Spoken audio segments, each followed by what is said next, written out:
రైతులను ఆదుకున్న చరిత్ర కాంగ్రెస్ పార్టీదే అన్న సీఎం రేవంత్ రెడ్డి ఒక్కొక్కరుగా వచ్చినా అందరూ కలిసొచ్చినా చర్చకు సిద్దమని సవాల్ చేశారు.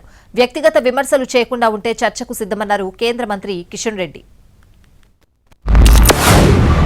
బీజేపీ నాయకులను బీఆర్ఎస్ నాయకులను ఒకరొక్కరికి వస్తారో అందరు కలిసి వస్తారో ఎట్లొస్తారో అట్లా రాండి. అసెంబ్లీలో తేలుద్దామా, పాలమూరు గడ్డ మీద తేలుద్దామా.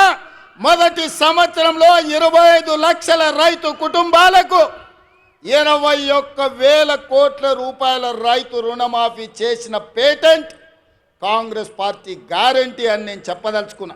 వారు ఇచ్చినటువంటి ప్రసంగాల మీద, ఆయన పార్టీ తరఫున ఇచ్చినటువంటి మేనిఫెస్టో మీద, గ్యారంటీల పైన భారతీయ జనతా పార్టీ నిర్మాణాత్మకమైన చర్చలు సిద్ధంగా ఉన్నాను. గతంలో కూడా నేను కేసీఆర్ విషయంలో అదే చెప్పాను, ఇప్పుడు కూడా అదే చెప్తున్నాను. భాష విషయంలో కేసీఆర్ లాగా రేవంత్ రెడ్డి గారు మాట్లాడుతున్నారు. ఆ భాష మాట్లాడకుండా కంట్రోల్ ఉంటే తప్పకుండా రేవంత్ రెడ్డితో ఎక్కడైనా చర్చకు సిద్ధంగా ఉంది.